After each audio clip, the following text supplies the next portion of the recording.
Hey guys, how you going? Hope you're all doing very well. This afternoon I'm going to be doing another movie review, so hopefully you find this one interesting. This movie is a horror film from Mexico, Spanish language, English subs, released in the year 2015, directed by Lex Ortega, and this film is called Atroz. So Atroz in English is atrocious. It basically starts off with these two men that are drunk. They've just ran over a woman and killed her. So they've been arrested by the police, and while they're thrown into the police car, the guy that is leading this investigation actually goes into the men's car. He looks around, and in the glove box he finds a video camera. Now this video camera actually indicates that these two men are in fact serial killers. They've been brutally torturing people for their viewing pleasure, and now this guy in charge of this investigation takes them back to the police station, interrogates them, and he wants to know more. And so as the movie progresses, you get to know what is on these tapes, and also a little bit of background into these killers, and it kind of gives you the insight into the people and what made these people who they are today. And so it's going to be very terrifying and very, very barbaric, and what happens at that point on is something you're going to have to find out for yourself, because that's as far as I'm going with my synopsis.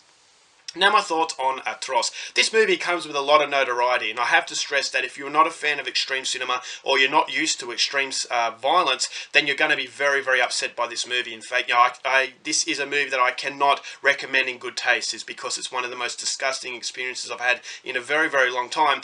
But I also thought that the movie did have a few positives to it. So, as I said at the start, this is a movie that is extreme. It is extreme in the purest sense, and so please be very, very careful if you're going into it. You can just say to yourself, this is just a movie, this is just a movie, these things aren't really happening. And so that's the best way you can survive this film. But I have to say, it's very, very graphic, has very graphic depictions of sexual violence and just despicable acts, and this is something you'd expect from monsters. And I think the monsters in this movie, these two men, they're painted in a way where I thought it was a little bit different from these types of movies. Now when I say these types of movies, you got other movies like August Underground's Morden, all these movies like Snuff 102 from Argentina, all these movies that are called pseudo snuff and basically torture films. And a lot of people will say that if you watch these types of movies, you're a sicko, and I don't agree with that. I think that's very, very unfair. I think the whole purpose of cinema is to test yourself and to test your limits and how far you can push those limits. And if you can actually push and maintain that survival skill in these types of movies, and I don't think that should be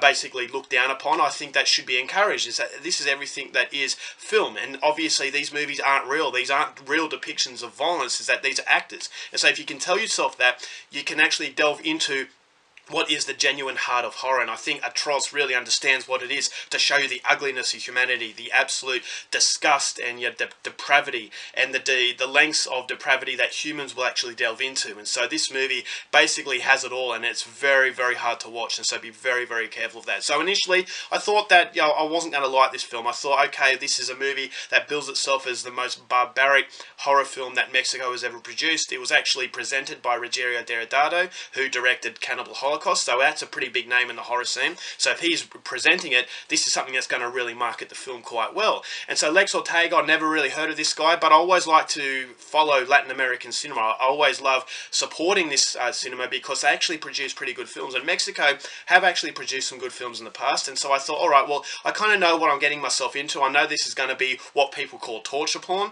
but I was hoping that it'd have a little bit more depth than the usual film. And I will say that Atroz does have a little bit of depth, but it does get caught in its own sense of grandeur. It's kind of showing you violence for the sake of violence, and it's shocking you to a point where you think it's trying a little bit too hard. And this is something that Mark Kermode said about Serbian film. Now, a Serbian film was another extreme movie, and what Mark Kermode said about that in his movie review was that it was like the aristocrat's joke, where you say something absolutely disgusting, you think of the most disgusting thing you can possibly find, and then that's basically what you do. And so that was kind of what a Serbian film was like, and I can understand what Mark Kermode was saying about a Serbian film. I liked a Serbian film a lot more than he did, but that's the best way I can sum up Atroz as well, is that this is a movie that does take place in three parts. You've got three different tapes that you're watching through a found footage perspective, and it's basically one story that's outdoing the other one with extreme nature. It's basically not something in a story, it's something in shock value. It's in like the cattle prod. It's not really scaring you, it's just shocking you. It's basically forcing your eyes open, and you're watching some really, really despicable and sadistic acts of violence, basically sexual violence.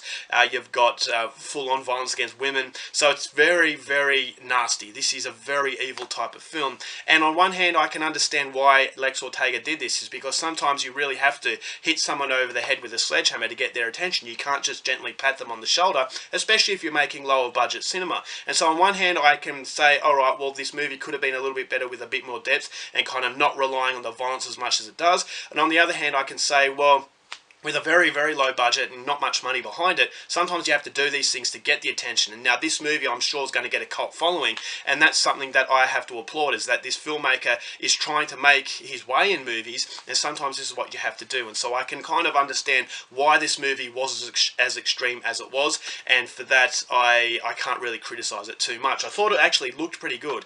For a low-budget movie, it doesn't really show. And so these three tapes, it's like three different stories, and they're told in a very grainy found footage perspective, but then you've got when he's in the police station, it's actually a traditional film, and it actually looked very good. I thought the acting was fairly decent. It was actually quite authentic. The stuff that happens in this movie, as I said, it's really hard to watch, and I actually thought the special effect, or the practical effects and the gore was actually quite good. And so the movie does have a lot of ability behind it, but as I said, I would have liked a little bit more story. It's just trying to shock you, and it's just trying to outdo, each story is trying to outdo the other one with shock material, as opposed to something that really gets under your skin and actually creeps you out. The movie does try and give you a bit of an indication into the killer, especially one of these killers, and what made him the person that he was, so I can applaud that. It's trying to give the character a little bit more depth, but it does get lost in amongst all the blood and guts. This is a movie that you remember, obviously, for the violence, but I just thought there was a little bit of an attempt to kind of give it a little bit of depth, but it doesn't quite work, and because, as I said, the violence really does take center stage, and so it's a shallow kind of movie. But I just thought to myself, alright, well, this is a lower budget filmmaker trying to make a name for himself, and as I said, he's really basically illuminated the sky with some really graphic material, which I'm sure is going to upset a lot of people. But if you're a fan of really extreme stuff, I thought it was actually quite well made, and it's definitely a movie that you won't forget in a hurry. So overall, for Atroz, it's a difficult film to review because it's definitely not a movie I'm going to recommend to anyone. It's definitely a movie that you have to go in there being prepared for what you're going to get, but even so, you're still going to come out of here shocked. I'm not going to give this movie a score because I think that the budget constraints and just the type of film that it is, it's not really something that I am going to judge based on that, but I can appreciate what Lex Ortega is trying to do, pushing the limits, basically making the audience go on an experience of survival and showing you horror of the absolute genuine sense. So be very careful. It features some incredibly extreme stuff. If you can stomach that, then I'm pretty sure you're going to get something that is worth the time. Alright guys, that's it for my review. Hope you enjoyed it. Till next time, keep watching movies, and I'll see you later.